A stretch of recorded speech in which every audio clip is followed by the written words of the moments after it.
Hi hello नमस्कार जय जगन्नाथ सांग माने मु मनीषा आपण मानक स्वागत करुच्ची सनीषा लाइफस्टाइल को आसंतु आज आमे बनेइबा दशहरा स्पेशल मंडा पिठा बनेइबा पई कि देखंतु मु एठी चाउल को राति सारा बतुरेई नेछि नहले आपण माने 7 ରୁ 8 घंटा पर्यंत बतुरेई नेबे चाउलटी बतुरेई सारिबा परे मु चाउलटी को भल्ल भाबे चूना करी नेछि ग्राइंडिंग करी एठी मु किछि नडिया को देखंतु कुरी नेछि नडिया कुरी सारिबा परे मु एठी पैन रे दे देछि अल्प टिके पानी सहित गुड़ जतिक आवश्यक हमर पूर पाई कि सेतिक मु नै जाइछि गुड़ देखंतु गुड़टी हमर भल्ल भाबे फुटी आसिलानी सेही समय रे मु एठी आमे जो नडिया गुडिक कुरी रखिथिलु से गुडिक मु देई दउछि भल्ल भाबे आपण माने जते बेले भी नडिया कुरुणी साहाय्य रे करंतु जदी नडिया कुरुणी साहाय्य रे आपण नडिया कुरी पारु नहंती ताहेले ग्रेटर साहाय्य रे आपण नडियाटी को भल्ल भाबे कुरी परिबे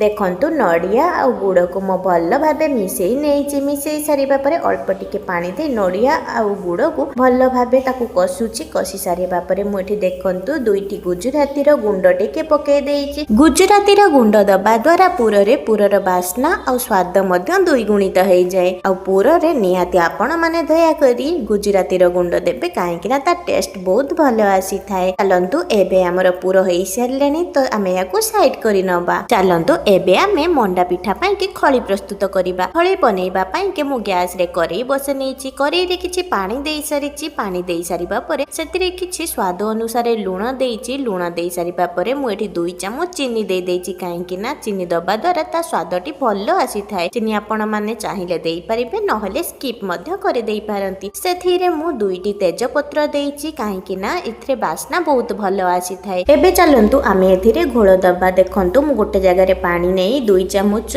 चूनार गुंड नेई आकु भल्ल भाबे गोळेई देई से पानी रे देई देइछि दबा द्वारा आकु आमे भल्ल भाबे गोळेइबे एम्ति फुटिबा को छाडी दबा एक सब को दबा द्वारा हमर खळीटी बहुत भलो हेई था एमिति आपण माने खळी बनेबे बहुत भलो हबो देखंतु से आण पानी गुडी को भल्ल भाबे फुटी सारिबा परे आमे जो आउ परे चूना गुडी को रखिचु से सब को आमे देई देइचु देई सारिबा परे आकु आमे भल्ल भाबे मिसेइबु आउ एम्ति धीरा आंच रे आकु आमे फुटिबा को छाडिबो आउ साइड रे अल्प टिके गरम पानी करके रखिथिबे काहेकि ना जदी हमर आवश्यक पड़िबो ताले आपण गरम पानी देबे मोर टिके आवश्यक पड़ला सेति पई कि मो टिके गरम पानी दे ए सब को भल्ल भाबे देखंतु एमिति गोळेई नउछि हमें जेहेतु घियो देइथिले देखंतु हम करेई रे जम्मारु भी लागु नाही आपण माने निहाती घियो टिके देबे ए सब को हमें भल्ल भाबे कसी सारिबा परे मु देखंतु मु याकू गोटे घोडणी दे किछि समय पई कि एमिति घोड़ेई दउछि काहेकि ना एठी रे जो जदी भी टिके टिके कंचा थिबो खळी से भल्ल भाबे पूरा सिझी जिवो एबे हमर घोडणी बाहर करि सारिबा परे देखंतु हमर खळीटी पूरा भल्ल भाबे सिझी जाईछि आ केते नरम हेइछि आ जम्मारु भी एथिरे दाना दाना नाही एमिति घोड़ेइबा द्वारा हमर खळीटी भल्ल भाबे सिझी जाय देखंतु जदी आपण खळीटी टिके गुडी गुडी थिबो ताहाले आपण खळीटी को भल्ल भाबे हातरे चकटी नेबे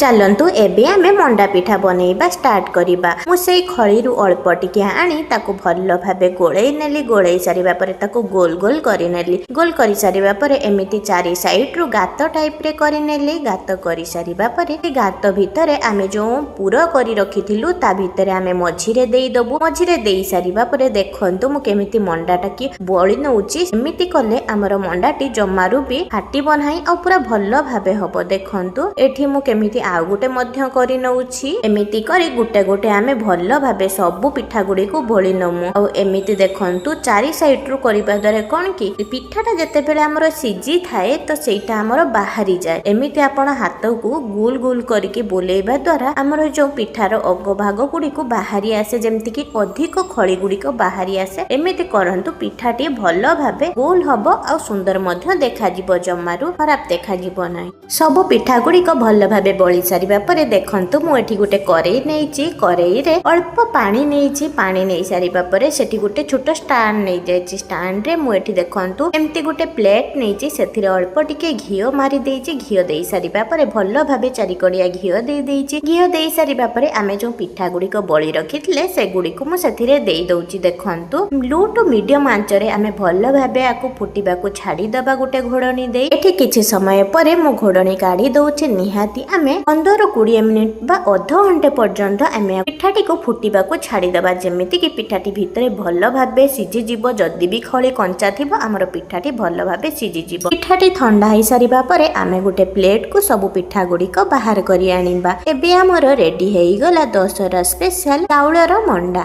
ଭିଡ଼ିଓଟି ଶେଷ ପର୍ଯ୍ୟନ୍ତ ଦେଖିଥିବାରୁ ଆପଣମାନଙ୍କୁ ଧନ୍ୟବାଦ।